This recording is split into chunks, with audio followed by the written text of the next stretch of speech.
কেন্দ্রীয় শিক্ষামন্ত্রী ধর্মেন্দ্র প্রধানের পদত্যাগের দাবিতে দিল্লির যন্তর মন্তরে আন্দোলনরত ছাত্রছাত্রীদের প্রতি সংহতি জানিয়ে আগরতলার সার্কিট হাউসের সামনে চলা বিক্ষোভ ষষ্ঠ দিনে পৌঁছেছে।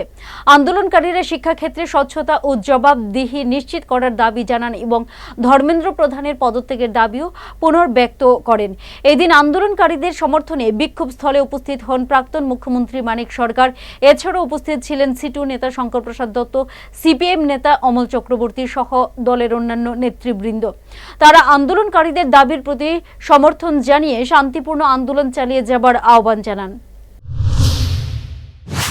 প্রায় 27 থেকে 28 লক্ষ ছেলে মেয়ের ভবিষ্যৎ অনিশ্চিত হয়ে পড়েছে।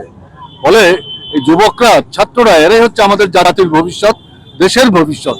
তারা যদি অনিশ্চয়তায় ভুগে, তার থেকে যদি হতাশা তৈরি হয়, এটা দেশের পক্ষে, জাতির পক্ষে অত্যন্ত ক্ষতিকারক। স্বাভাবিক কারণেই এই আন্দোলন এটা 2-4 দিনের আন্দোলন না, এই আন্দোলন দীর্ঘস্থায়ী হবে। এবং এই যে প্রশ্নগুলো ফাঁস হয়ে যাচ্ছে, কি করে ফাঁস হচ্ছে, এটা চিহ্নিত করতে হবে। যারা দায়ী তাদের বিরুদ্ধে কার্যকরী আইনানুগ ব্যবস্থা করতে হবে এবং নিট পরীক্ষার সিস্টেমটা পরিবর্তন করা দরকার।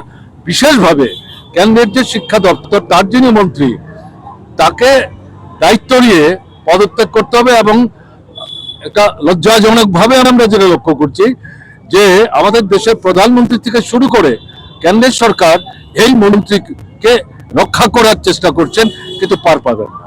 কাজে আন্দোলন চলবে। আগামীকাল তারা বলেছেন রোববারের মধ্যে যদি মন্ত্রী পদত্যাগ না করেন তাহলে এই সরকারের সঙ্গে কোনো আলাপ আলোচনা নাই। সোমবার থেকে আন্দোলন।